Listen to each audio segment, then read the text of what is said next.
Hi, this is Josh Nizzi. Thanks so much for picking up this DVD. I plan to take you through basically my process of concepting robots I've developed over the past number of years. I've been doing a lot of robots. So we're going to start off doing roughs, which you see going on in the background here. Then we're going to move into 3D Studio Max. We're going to pick one of those roughs, develop it further in 3D Studio Max, have a proxy model we're going to make, then export that into a program called Hypershot, assign some materials, render it out, and then bring it back into Photoshop and paint over it. Add some slight texturing and text and decals and all that kind of stuff. So again, thanks for picking this up, and hopefully you'll be able to learn something here. So again, as you can see, we're doing roughs in the background here. Before you get started really doing any design, you need to think about the goals of the design.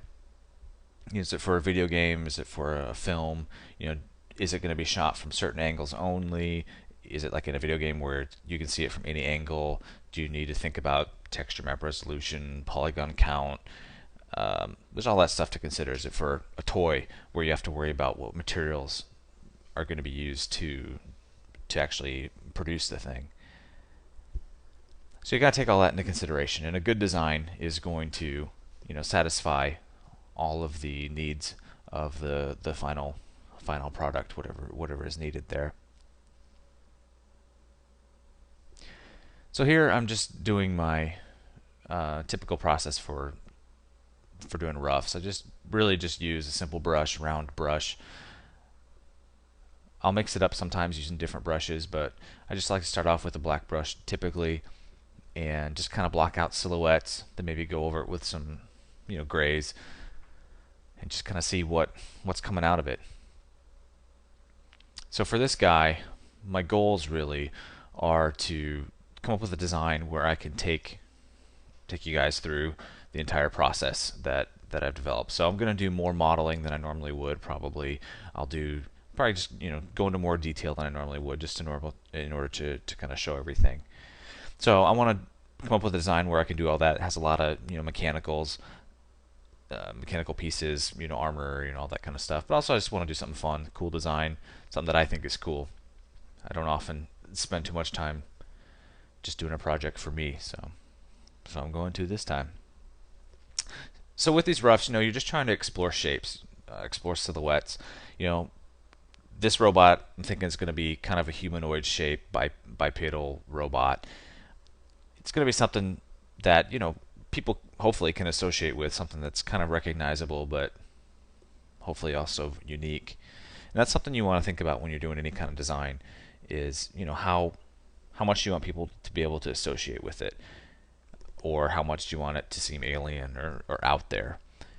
And depending on your goals, you'll want to push things more one direction or another. So here again, I'm just exploring shapes, thinking about is this guy, what kind of weapons this guy's going to have. Staff, a shield. Is he going to have some kind of giant pinchers? I'm leaning towards having a character that strictly has kind of melee weapons. I'm thinking maybe this guy is, maybe there's like a kind of futuristic robot battling league, and maybe these robots are sponsored by companies or something like that. Not so much like a war mech with guns and missiles and things like that, but something a little bit more fun. So you can see this video is sped up a little bit here. I don't usually work quite this fast. Maybe about that fast. Depends how much coffee I've had. So this guy that I'm working on right now, you can see I kind of have a couple of stylistic themes already going in here. So you've got these kind of teeth going on the large crusher claw things, and bringing that into the chest. Now I'm thinking about bringing that into the shoulders. This guy's also a good example of how it's a good idea to kind of have these larger armor forms that are popped out from the background. So you work on the silhouette first, and then kind of do these lighter armor on top of it, which is almost like you have to worry about the silhouettes of that armor as well against the backdrop. When usually that black is, for me, is kind of more intricate, doodads and sprockets and gyros and whatever kind of stuff is back in there, the stuff that actually makes a robot move. And then you want to have the plates on top of it that then can shift and move over, and they want to be functional armor, but then you also need to really think about range of motion. You need to think about what kind of moves or motion this guy's going to have, what's required. Is it supposed to have the feeling of like a tank where it doesn't have much organic movement, or is it supposed to be like some cyber ninja type thing and you really want to have lots of moving parts? So you got to consider all that stuff. But also, at this stage, you really just kind of want to have fun. You want to play with the shapes. You want to just explore things. So with this guy, I've kind of had this idea for maybe these large, I don't know, knives or chainsaws on the end of sticks, kind of coming off his shoulders. So he'd still have hands, but maybe he could grab somebody and pull him in, and then start punching him or something like that. I don't know how practical it'd be, because I imagine they'd be pretty fragile. Those kind of long knives on the end of sticks like that would probably get snapped off, but it's a somewhat unique profile. But here I'm just going to try a little something different with this guy. Just iterating on the idea. This time going a little bit more traditional. Maybe he's got some kind of sword, chainsaw sword type thing.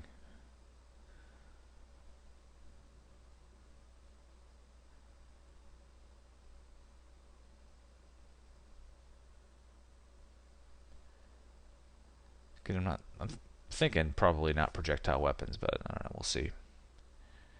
So here's an idea, just kind of exploring this kind of laser hologram shield.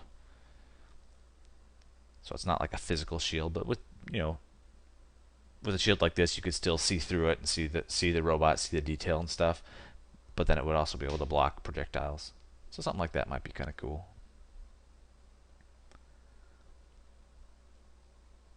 Thinking about giving him kind of maybe elephant type feet with claws or something. So here I'm just kind of organizing my roughs. I like to keep them about the same size, just so I can kind of keep the ideas organized. So we're skipping ahead a little bit here, just to another idea. Thinking maybe this guy's got some kind of sword. But this one I'm going to start thinking a little bit about the pose. What kind of stance I might want in my final design. So I'll do a lot of using a lasso and just moving things around. A lot of freeform, transform or warp, flip the canvas. Just you want to do things where you can get kind of fresh eyes on designs. You just want to be able to work quickly, just get ideas down, just kind of explore and have fun.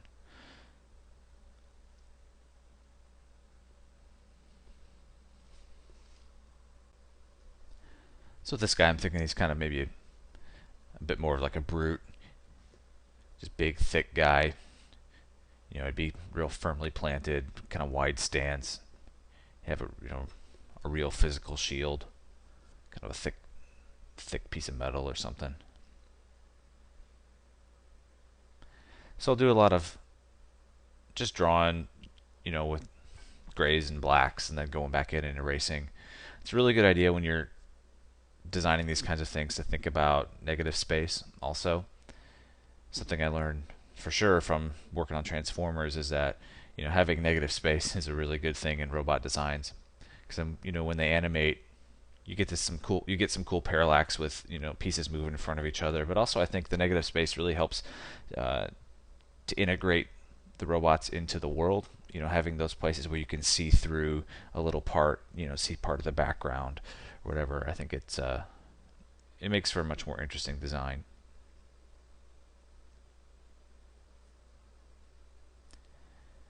So I'm thinking with this guy, maybe mixing it up, kind of giving him a whip instead. A robot with a whip is kind of cool.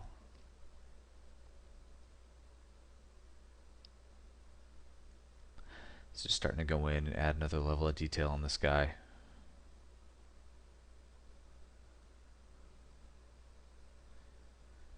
Thinking about where he might have larger plates of armor, where there might be more intricate detail shapes.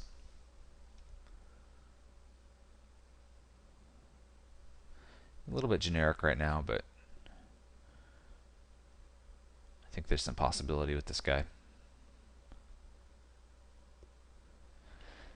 You can see the design next to him, how it's definitely just at a disadvantage how I drew him kind of from that straight on, almost like he's ready to be rigged for animation.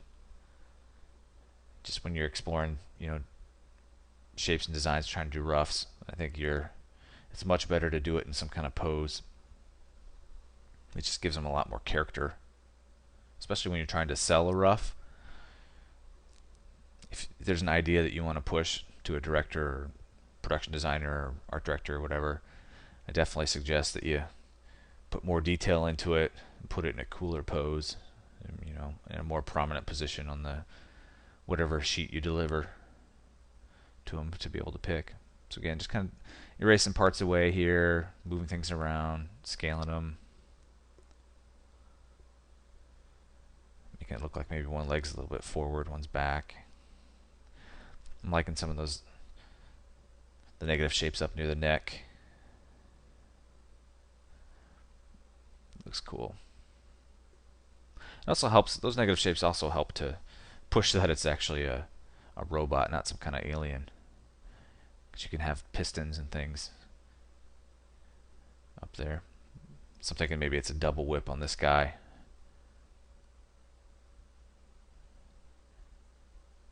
Starting to think about maybe what kind of face he has. Eyes.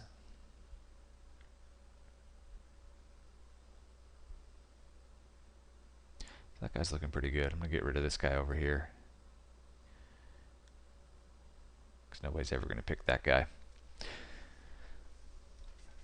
So here, moving back to another one I started earlier, just kind of developing a little bit more.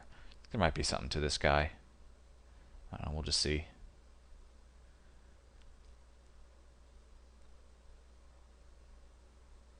So again, thinking about where those different larger armor plates are. I need to kind of come up with some kind of stylistic theme for this guy, something repetitive forms to use to give him a little bit of personality. Those large kind of spiky things though, those are pretty unique off his shoulders. I imagine those could kind of be curled up on like a backpack or something, and then could kind of fling out forward.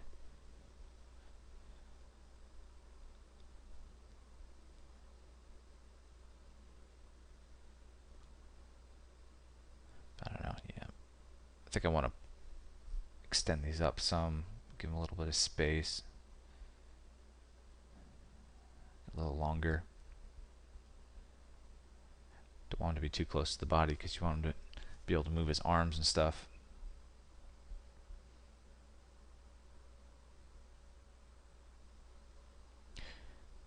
I generally like to put some negative space there around the inner thigh, like put a piston in there or something like that, kind of echoing what happens in human anatomy. I think that's something that's also worth talking about. Is I think it's really important to be knowledgeable about human anatomy, or anatomy of animals and things like that, even for when you're designing robots, because that's something that people associate with. It's something that makes sense, it's logical, and if you can echo that in your designs, I think it's going to be beneficial, or at least have the knowledge of it and know whether you want to copy it or stray from it.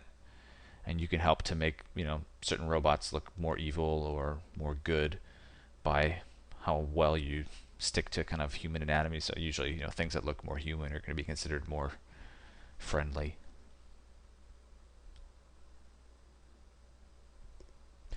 Decided to change those spike things on off the shoulders into chainsaws. I think they are looking pretty spindly right now, but still kind of interesting.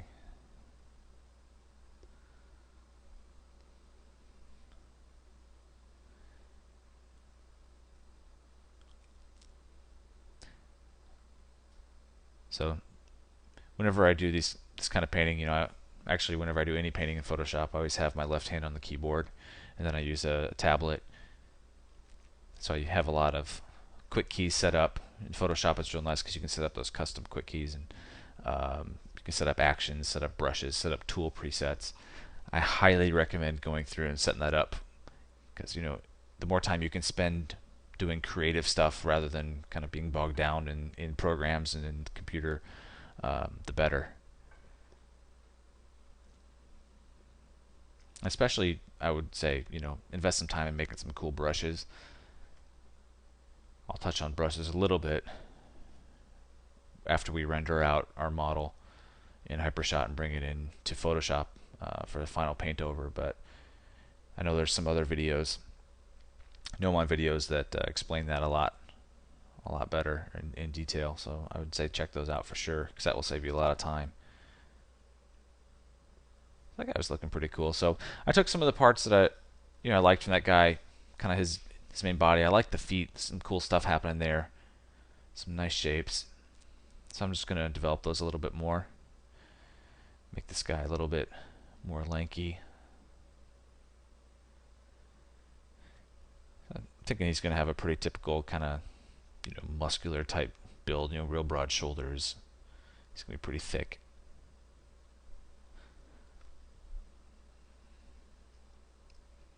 I'm personally drawn to those kind of designs in robots, is the real thick, kind of massive, strong looking ones. So since nobody's telling me what to do, that's what I'm going to do.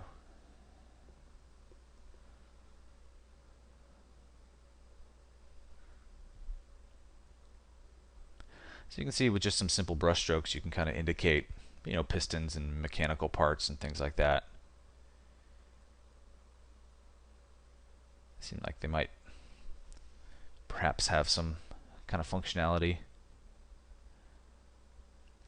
I was thinking maybe with this guy, you could actually see the pilot. So the pilot maybe is kind of sitting right up there between the head and the chest, like in the neck area. Maybe this yellow stuff is his kind of control panel, kind of glowing, maybe underlighting his face or something.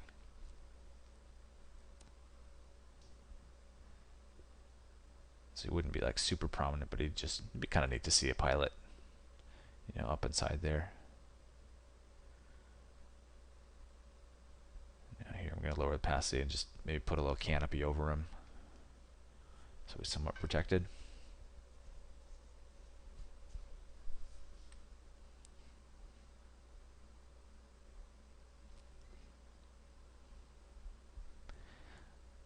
I'm going to think about what kind of weapons this guy might have. Maybe he's got some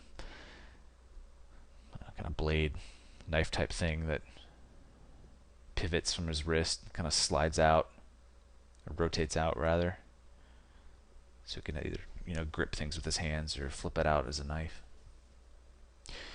So here's another rough that I kind of started messing with, and I'm liking some parts of it.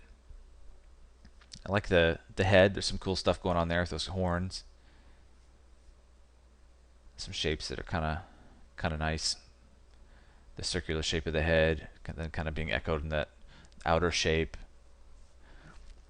I like the feet quite a bit here. Kind of a mix of like hooves and high heels. But manly high heels. Tough high heels. High heels like Sylvester Stallone wears.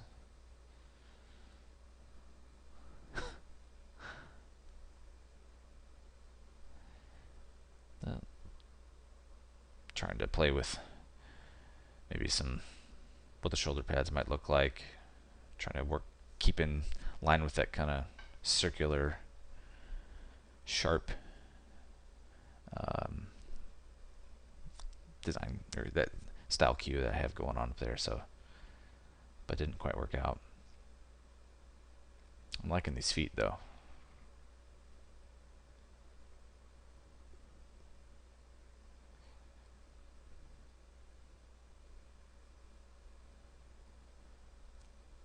So here with this arm, it's got these kind of protruding bits, maybe some kind of shield generator, pulse generator or something. So now I'm just going and adding kind of another level of of highlights to this, another level of refinement.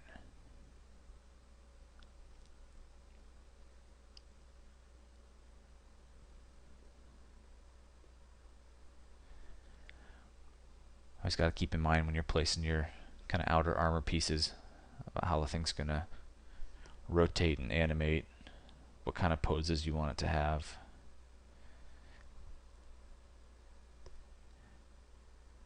Especially up in the chest, it's easy to design something that won't really allow for a lot of range of motion of the shoulders or the clavicles. And you kind of miss out on a lot of expression, a lot of dynamic poses if you don't have clavicles on your robot.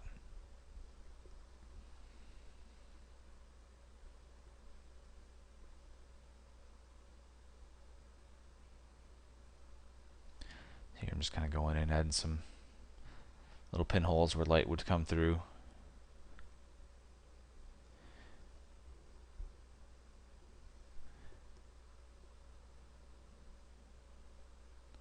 Some nice things about this guy.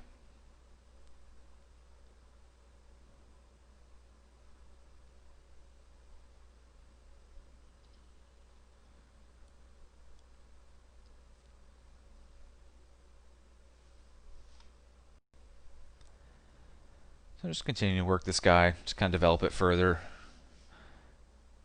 Just kind of playing around with things, different shapes. It's kind of a cool chest piece in there. I think it's really always good when you can have repeating forms.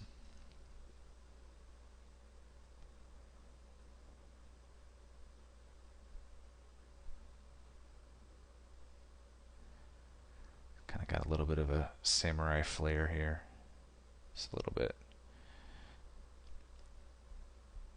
That little tube coming off his forearm, maybe leading into his back. It's always nice when you are designing things like this, to think about having different kinds of materials, different kinds of movement. So, maybe that tube is like some kind of flexible hose, and so, it would kind of bounce a little bit or something. Just add a nice contrast to the more rigid pieces. Again, just playing with some type of energy type shield here. That guy has some promise. I'm going to go ahead and iterate on him a little bit. Develop this arm a little bit different.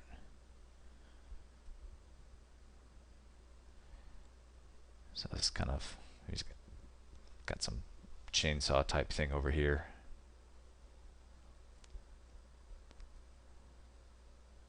Keep that tube back there. That's kind of nice.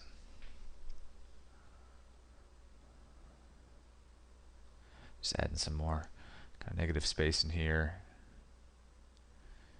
where light might come through. Here I'm going in just using a brush I created to do tubes. So maybe this guy's got some giant whip type thing. I like the whip idea. I think I'm going to do something with a whip.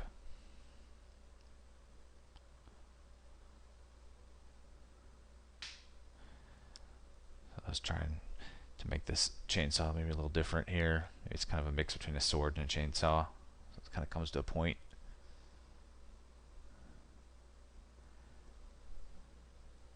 It's kind of cool. So I'm just going to go in, again, just thinking more about what this guy's going to look like, detailing him out further and further. How his eyes might look. Are they more, is it humanish with just two eyes, or is it maybe he has one eye in the middle, kind of back behind some armor. Putting pin lights different places on him. Just kind of glowy bits and stuff. Some nice things happen with that guy. So at this point, I'm kind of starting to lean towards a couple of the designs. So I think I'll probably pick those. Pick the two I'm leaning towards most, and bring them down here and just work on those guys, develop them, take them to another level, polish.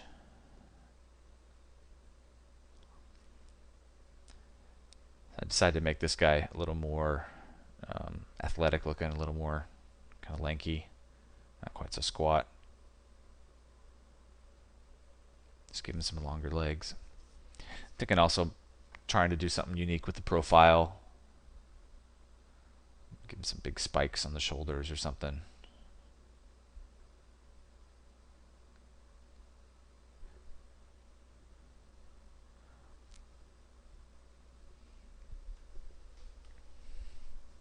So here again, we're kind of jumping ahead. I did some more detailing on these guys.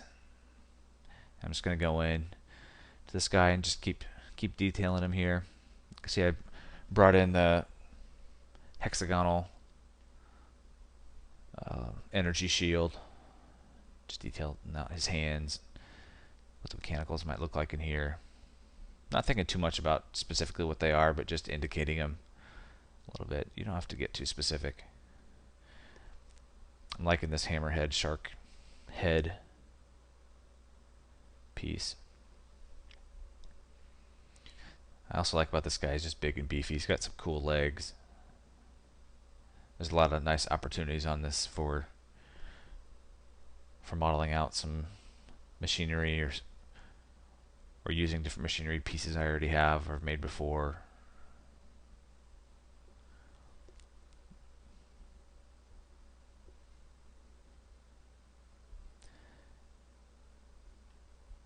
So here you can see all the different brushes I have. So one thing that's important with any of your roughs you do or any concept is just to give them, a way to tell how big they are, sense of scale. So I've got these little dudes, scientist dude and army dude and etc. So it's just a brush and I can, put the size I want next to these guys. So I was thinking these robots can be pretty huge. So people will get an idea of how big they are now just by putting a little person next to it. So I'm kind of going through and organizing them, organizing all my designs here. I'm going to put together basically what I would deliver to a client for a sheet of what roughs would be to discuss and then to move forward on some or to develop some further. So I'm putting the two I developed the most, the two I think are the best, at the top, and then the other ones I did down at the bottom. And I'm just going to label them. It's a good idea to label them just so that when you're talking over email or phone or whatever, you can say option 1 and you both know what you're talking about. Option 2, you know what you're talking about. Only thing also to mention is you got to be careful with whatever roughs you deliver, because oftentimes, the person you're delivering things to, your client, will pick something you really didn't want them to pick. So, don't include something that you really hate. Like there's a couple on the bottom there that I would not actually send, like that stupid one in the middle, whatever he's about. So I'll generally just collapse all this and save it out as a JPEG, and a lot of times I like to do a smaller version, kind of a more email friendly version. Maybe I'll put a sharpen filter on there just to make it pop a little bit. But this is what I would basically deliver to a client for first round of roughs, and from here we discuss it and decide what we want to do next. And for this DVD, I have decided to go with option 1. I just like that thick guy, the whips, cool hammerhead, and the legs. I think he's going to turn out really nice. So that's one we're going to move forward with. We're going to bring it into 3D Studio Max and start to develop him even more, and create that proxy model, and then we'll render it out and come back in here to Photoshop.